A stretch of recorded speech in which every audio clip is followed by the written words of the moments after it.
Facebook is one of the worst platforms for doing any kind of activism.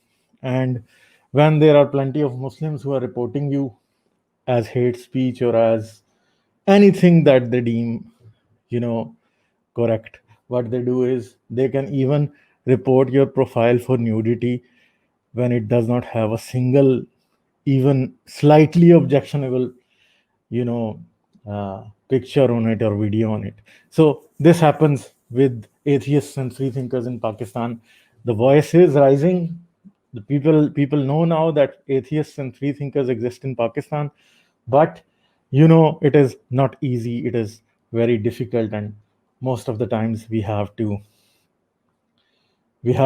resort to making pseudonyms and fake IDs to do our activism, because most of the people who live in Pakistan and are atheists and free thinkers don't have any kind of other outlet to get their word out or to express themselves or to give a secular and atheistic or maybe free thought perspective on different matters that happen within the country and different happenings that happen. So it's kind of a very difficult situation, and many of you who are from Pakistan can imagine like how difficult it is for someone of a secular mind, maybe an atheist, to express himself or herself in front of people, because sitting in front of someone in a person to person contact, you cannot say anything that remotely criticizes religion, because it's too difficult.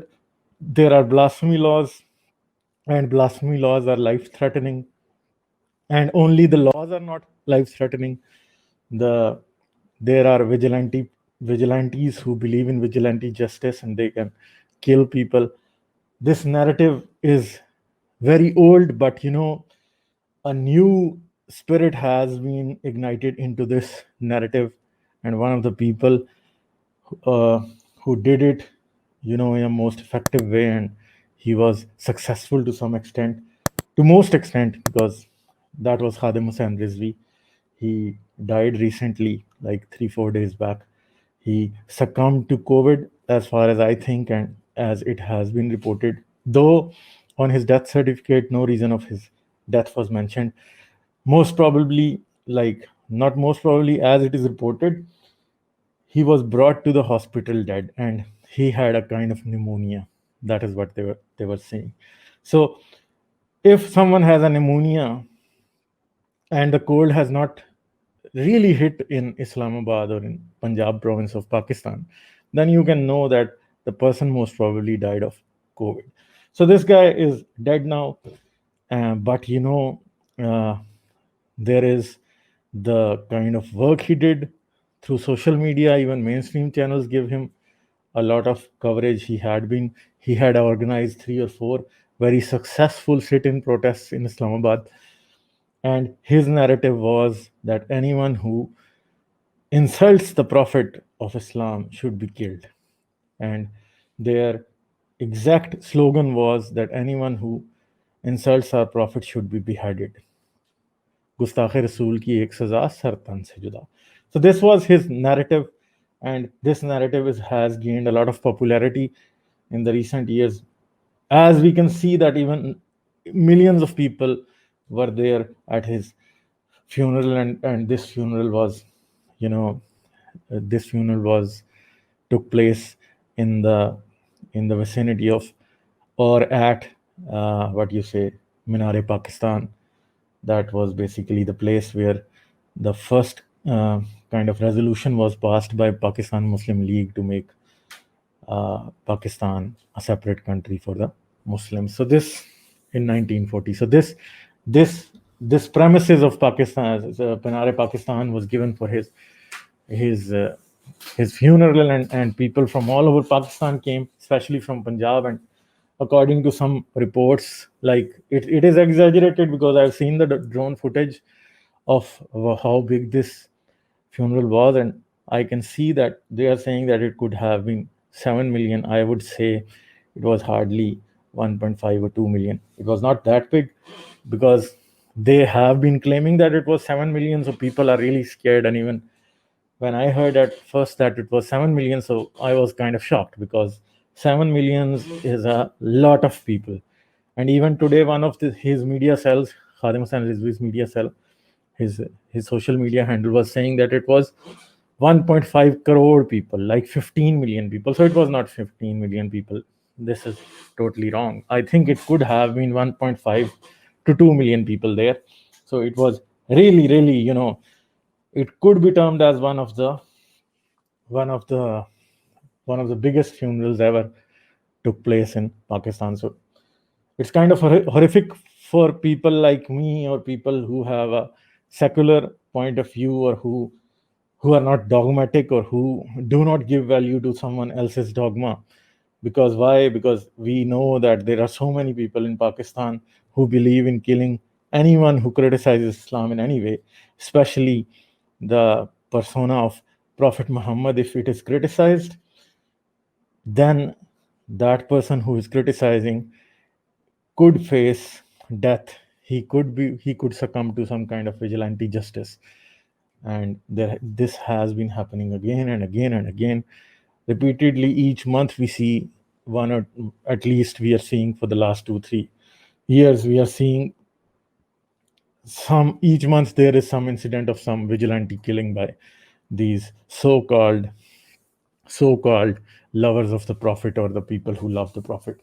So this has been happening. Some incidents become mainstream, the other incidents are just lost. No one, they never find their way into the mainstream media, or even don't get any kind of traction on social media. So, but I think the people who would have been killed because of what this guy was preaching, or people like him preach, I think the number would be in hundreds each year. So many people die. Many are behind bars. Many are facing. Many are, for many people, many years of their lives are wasted in, jail cells. And blasphemy cases are not very well founded, because it is just his word against my word, or my word against his word. So in the end, people get acquittal, but it usually happens after 10 years or 7 years at least. If someone gets an acquittal from the high court, it takes almost 6 to 7 years. If someone is, some case goes even further into the Supreme Court, then you can expect something around about 9 to 12, 13 years. So it has been very, very inhumane. The justice is not there. Then there is another facet of our society, the minority, that is known as Ahmadi Muslims. They are a minority sect of Islam. They have certain different kind of beliefs, and they are the one who are being portrayed as not believing that Muhammad is the last prophet of God. So this Khatm-e Nabuwat, or Muhammad is the last prophet of God, the prophethood just ends with Muhammad. This belief is kind of at odds with their beliefs, and Pakistan has draconianly passed a lot of black laws against the Ahmadis, and Khadim Hussain Rizvi was one of those people who was using these laws, and he was just spitting hate for against these people. Qadianis or Ahmadi Muslims are the most marginalized and most persecuted minority in Pakistan. Maybe after atheists. Why? Because atheists cannot even profess that they have left their religion. So, there are these things like, uh, many people are of the view that now he's dead, we should not talk about him, or we should not say what wrong he has done to Pakistan or to Pakistani people. But we have to talk about it, because we are the people with the broom, and we are the people who are descending down into the sewer that this person has created. So me and my fellow activists who are trying to combat religious dogmatic extremism in Pakistan, we are the people who have to talk about it, because there are so many people killed because of this guy. This guy gained prominence when Mumtaz Qadri killed Salman Taseer. So, according to Mumtaz Qadri's statement, after hearing Khadim Hussain Rizvi's, one of his what you would say, one of his speeches, he was inspired and he killed the late governor Salman Taseer. And Salman Taseer was one person who was such a brave person that at that time he was asking for a presidential pardon for Asia Bibi. At that time, Asia Bibi had had been there was a death penalty for her from the lower court, but Salman Taseer was kind of vouching that she should not go to the higher court, rather she should be just given a presidential pardon from the then President Asif Ali Zardari, and she should be, free. So that's why these people disagreed with him. They killed him.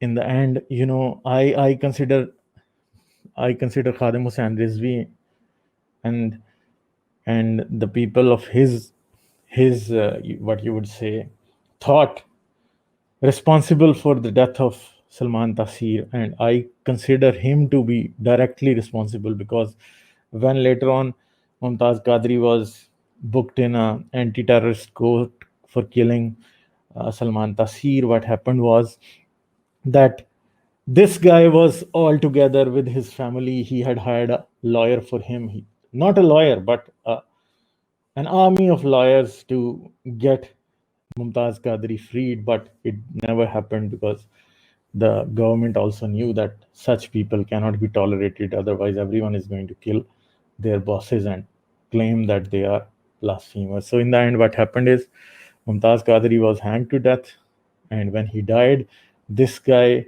and his Jamaat or his, religious sect or his followers made a big tomb for him in Islamabad. They gave some land for him and then they buried him there, and now it is a proper mazar type of thing. A holy shrine is being made for Mumtaz Qadri, and most probably something of the similar sort is going to happen for Khadim Hussain as well. So Mumtaz Qadri is kind of a hero for all these dogmatic extremists who think that anyone who differs from their religious beliefs should be killed. They have no space for any kind of dialogue. They believe that whoever disbelieves that Muhammad is the last prophet should be killed. Whoever disagrees about Muhammad, about any facet of his persona, that person should be killed. So it is overall a very very difficult situation uh, to combat these people. You cannot engage them in a kind of a direct dialogue. If you are sitting with them and you even say that the blasphemy law should be, amended or it should be repealed altogether, they will definitely try to kill you on the spot if you are not sitting at some place some. So they will definitely try to kill you because they've kind of built a narrative that this law is more important than a person's life. This law is more important than even Pakistan. So this is what they have been preaching, and to a large extent they have been very very successful because millions of people are attending his funeral. There are so many people who are praising him on social media, and even the electronic media news anchors have not been behind. They have been praising him, you know to and fro. We have seen many people that I even consider, liberal and secular. They have been praising him, like one of the very famous and reputed Pakistani journalists and a news media anchor, Kamran Khan, praised him a lot, and he was kind of portraying him as a national hero. And and others are not far behind. Everyone has kind of, everyone is kind of giving into this political correctness now.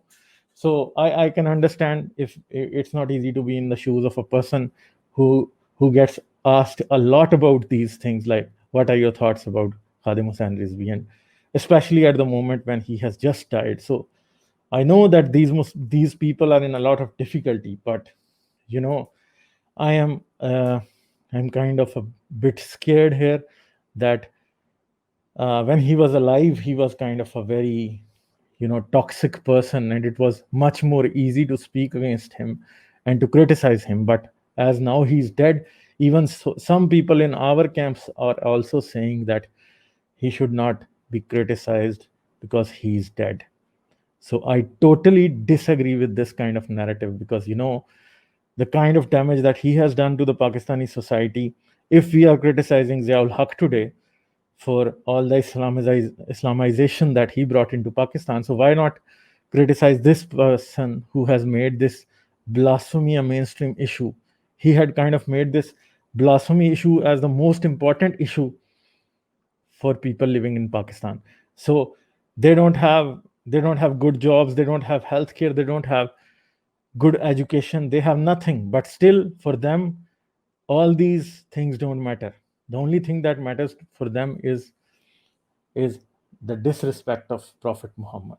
So if a professor gets killed in France by the hands of a terrorist for just exercising the right to free speech and right to free expression, so that guy gets killed, and then the government, kind of in a retaliation, shows the picture of the cartoons of Prophet Muhammad on government buildings.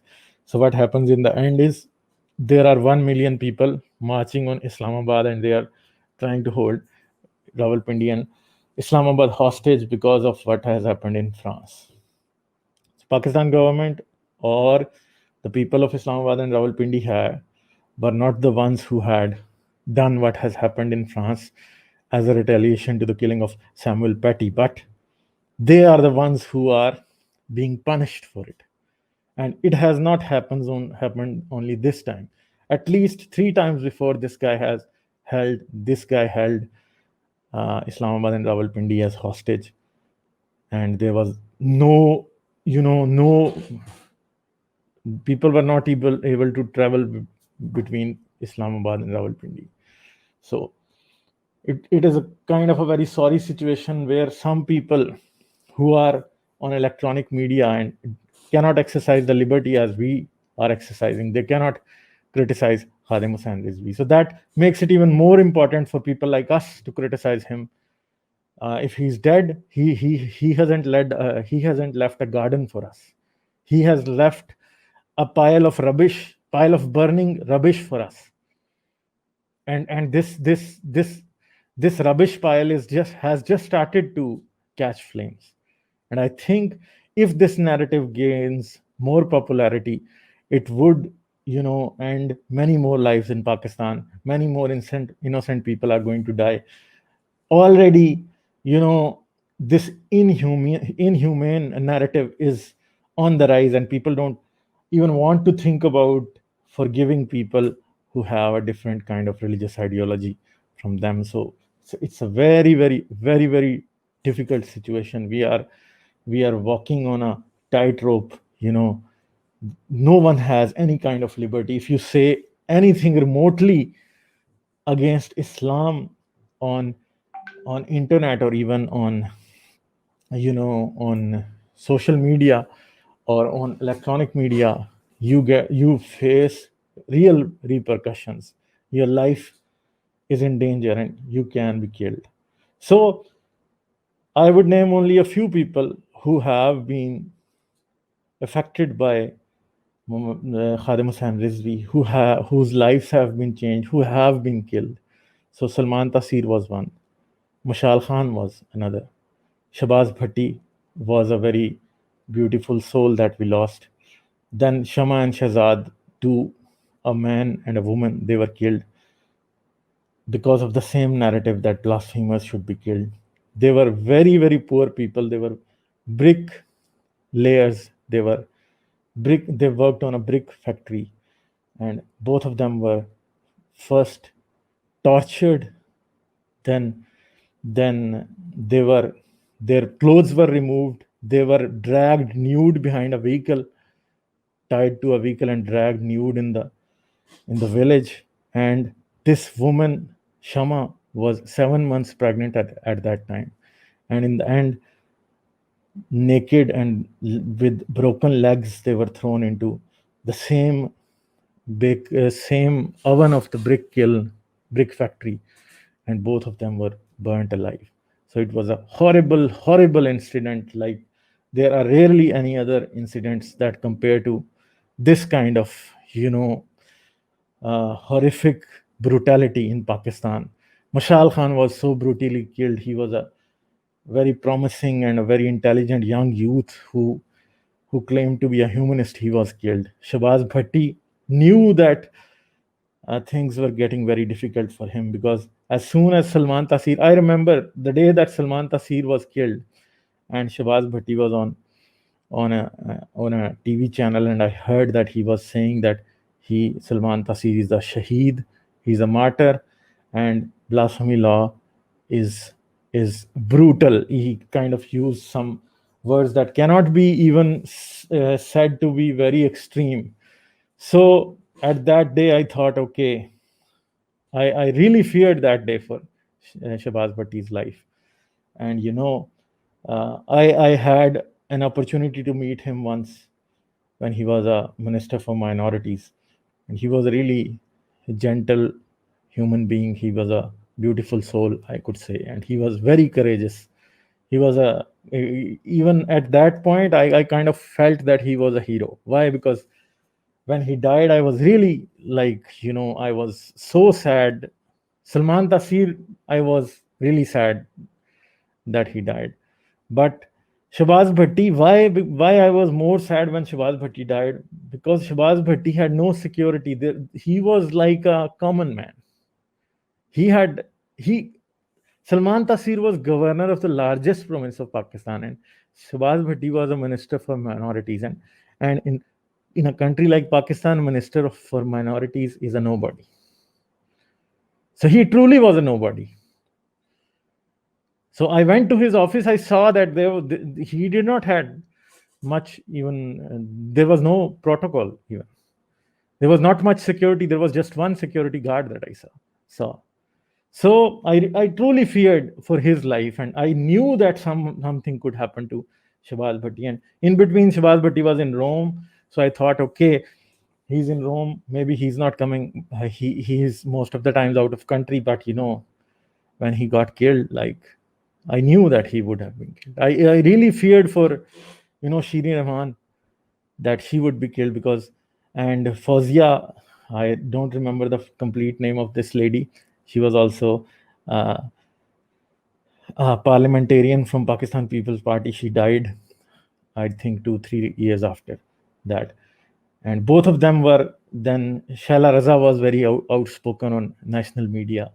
Shireen Rahman was very outspoken. Fauzia was very outspoken. Marvi Sarmad was there. Hassan Nisar was kind of very outspoken on the issue of Salman Taseer's death, even Shama and Shahzad's incident. Then there was Gojra and Korea, and so many, 7 or 8 people were burnt alive there. So many houses of Christians were burnt there. So all of this was kind of a very, very sad episode. But I truly feared that someone would kill Shabaz Bhatti. And the day he died, like, I was in tears. And I remember that it was his funeral, and it was the Fatima Church in Islamabad, F8 Fatima Church. And, it was his funeral, and I went there, and I was standing in the last row on the last bench. And, I saw so many men weeping.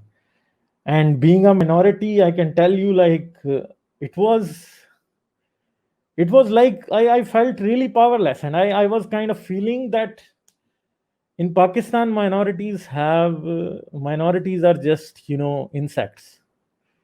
They have no rights. So if the most, what you can say, the most influential minority leader, or you could say, though he was powerless, but still among the minorities, he could be termed as the most powerful leader. So he was just point blank in Islamabad. He did not even had a bulletproof bulletproof car. So it was the same old Honda Civic that he was using. And I think, if I correctly remember, they shot him 16 times, Shabaz Bhatti.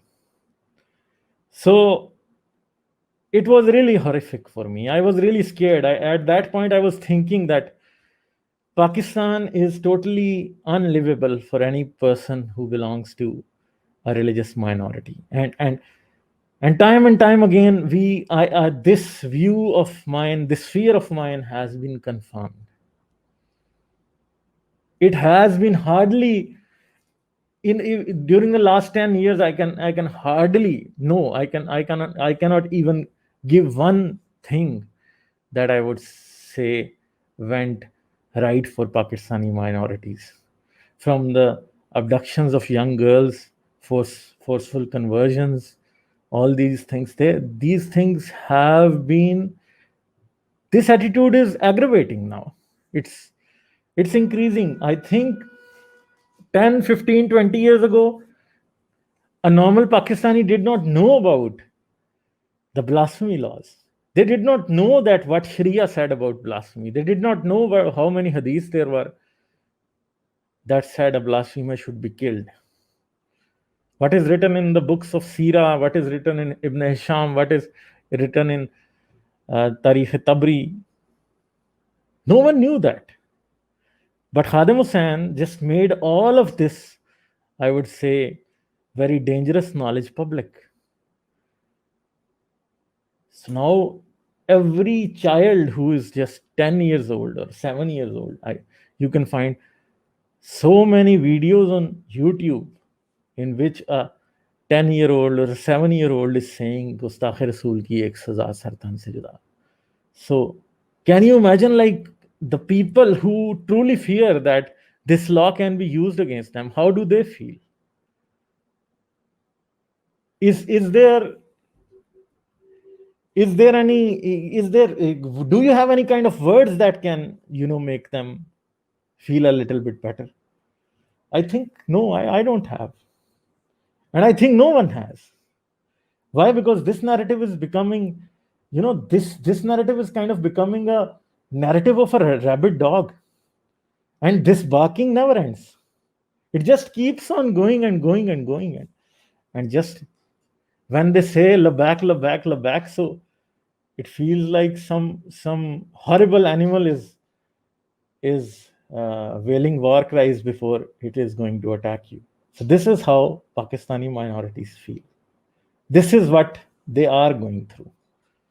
And me, from being a Catholic Christian family, my parents, I think since I was in third or fourth class in school, or I was even going out when I was just a child to play with children in street.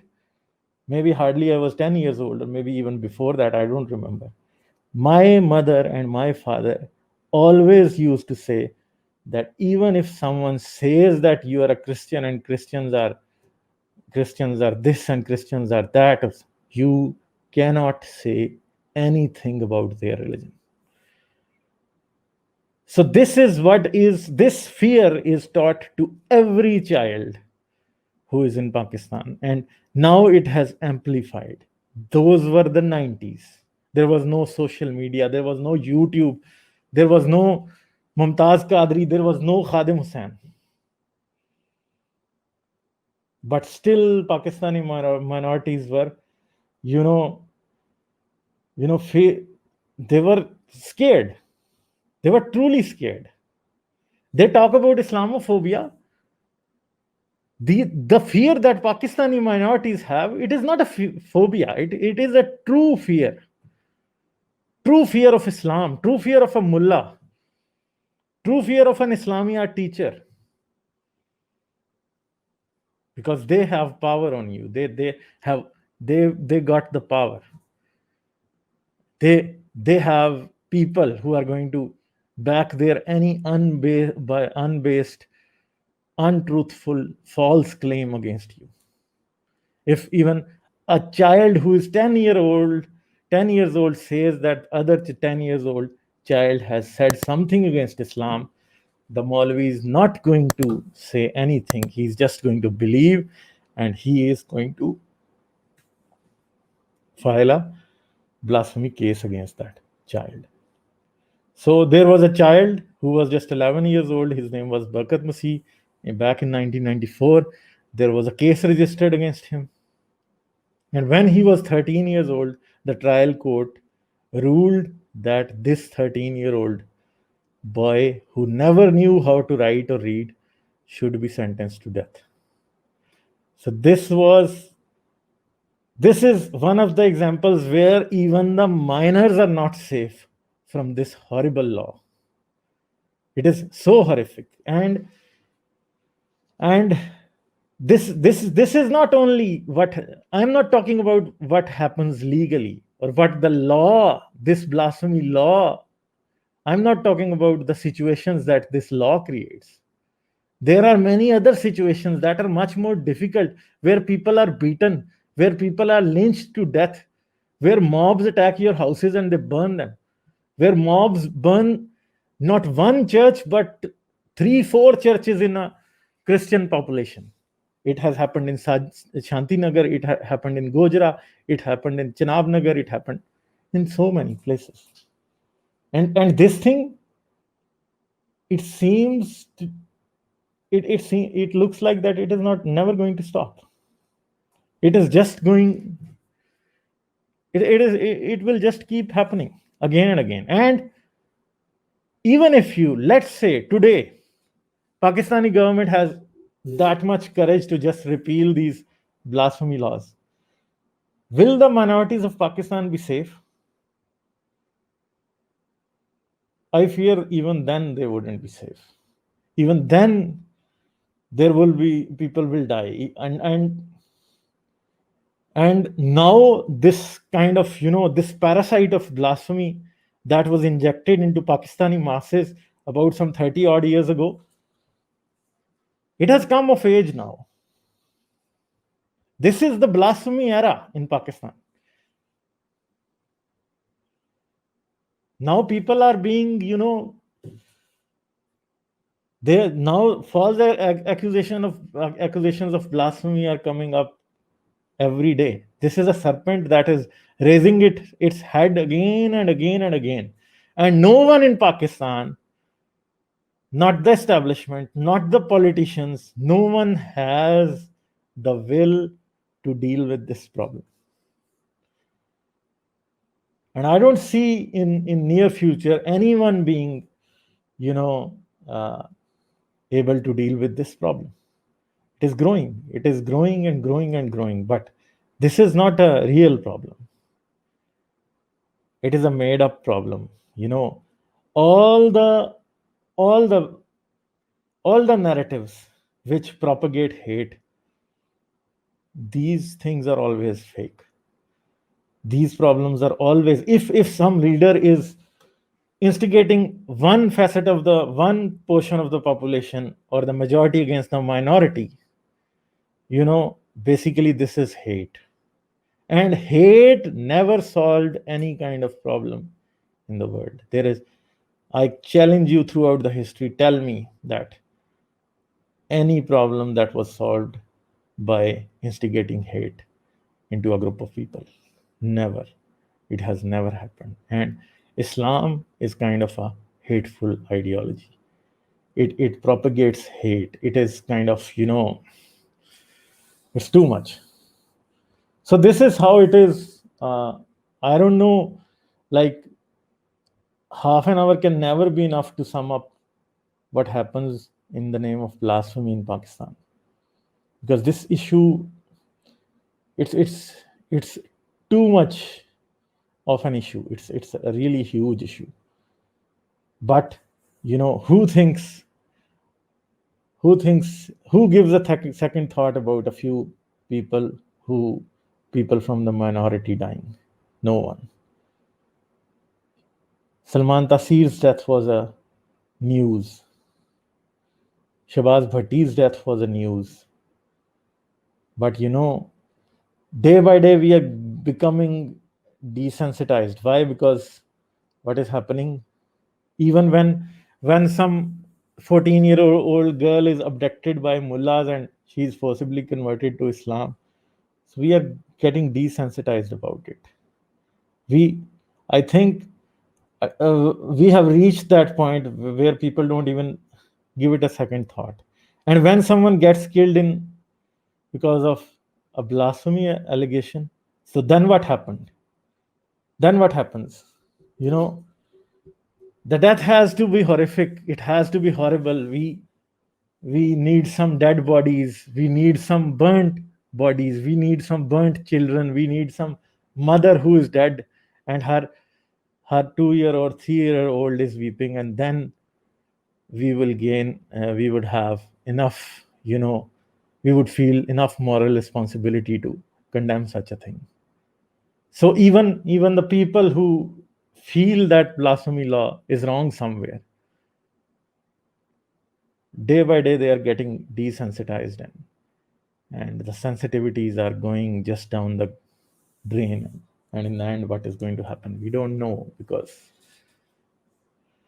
if they chant a lot about blasphemy, blasphemy, blasphemy, and if they keep killing people like this, when in the beginning, after 9/11, the suicide bombing started to happen in Pakistan.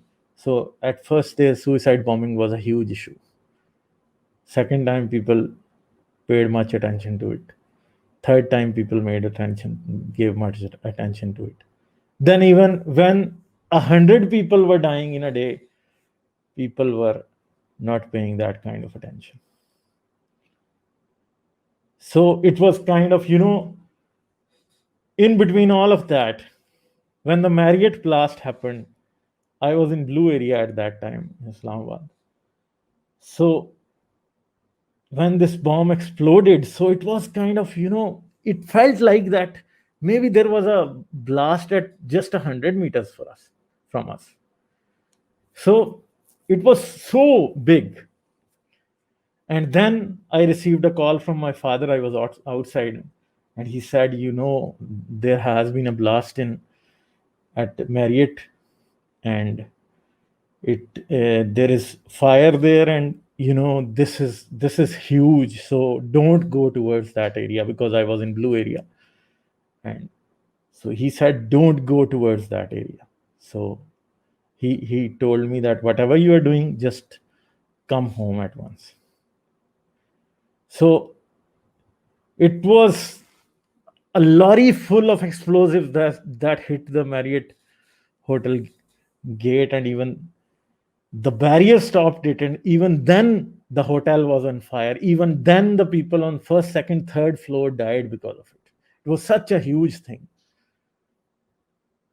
So when this Marriott blast happened, it desensitized people so much that if there was a suicide bomber wearing a jacket, he was exploding himself in a Ayub Market, Islamabad, the court, Islamabad court. People said, oh, okay. How many people died? 7. Okay, okay. This is what was happening. So this is what happens. This is what they're doing now. They are trying to make a world where dog kills dog eats dog, and no one cares. This is the world that they are creating now on the blasphemy issue as well.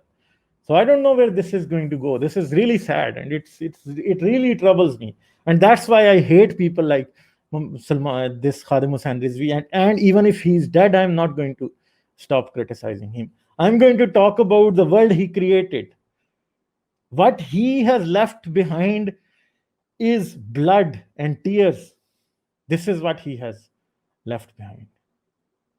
He's leaving a strain of dead bodies behind.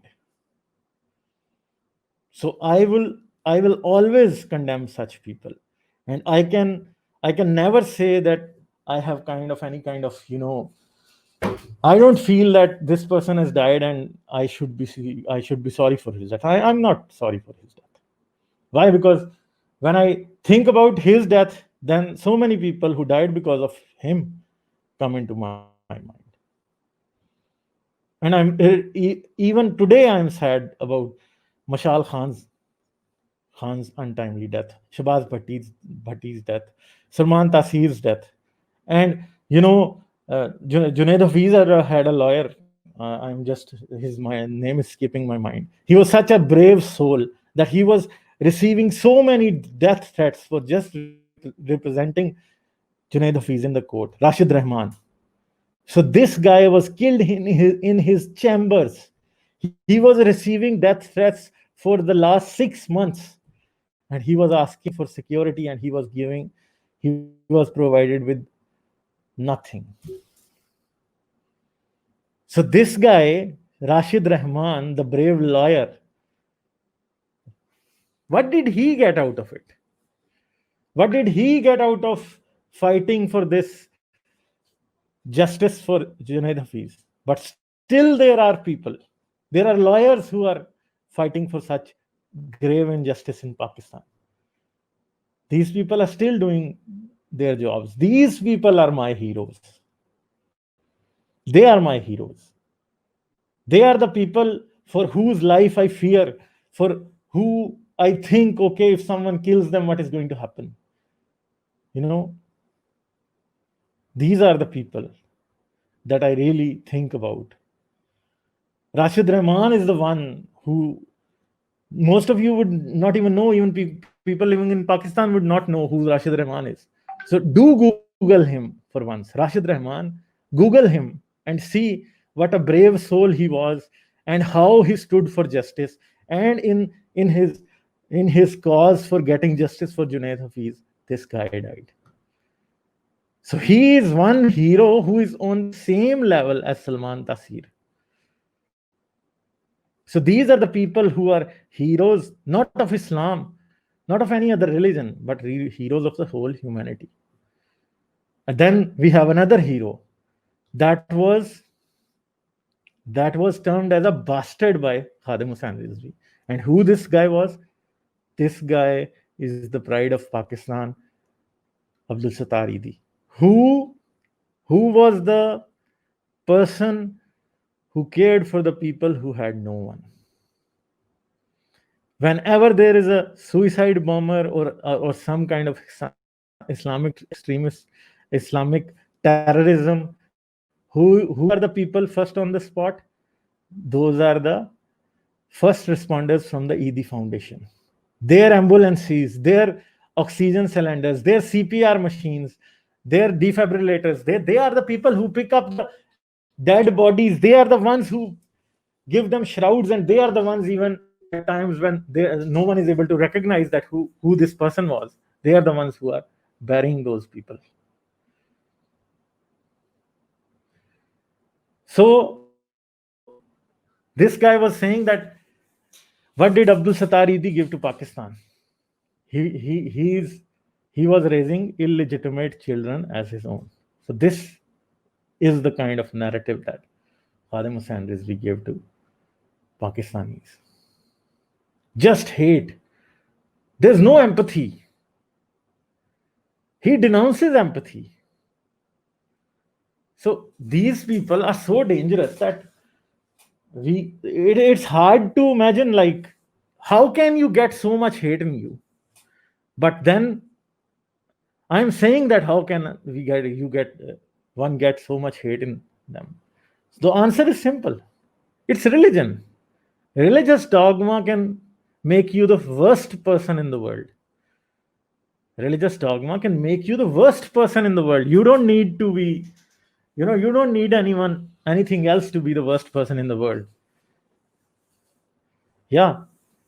Hate sells well. Yeah. I agree. Definitely, I agree. So the people who sell hate, they are really dangerous.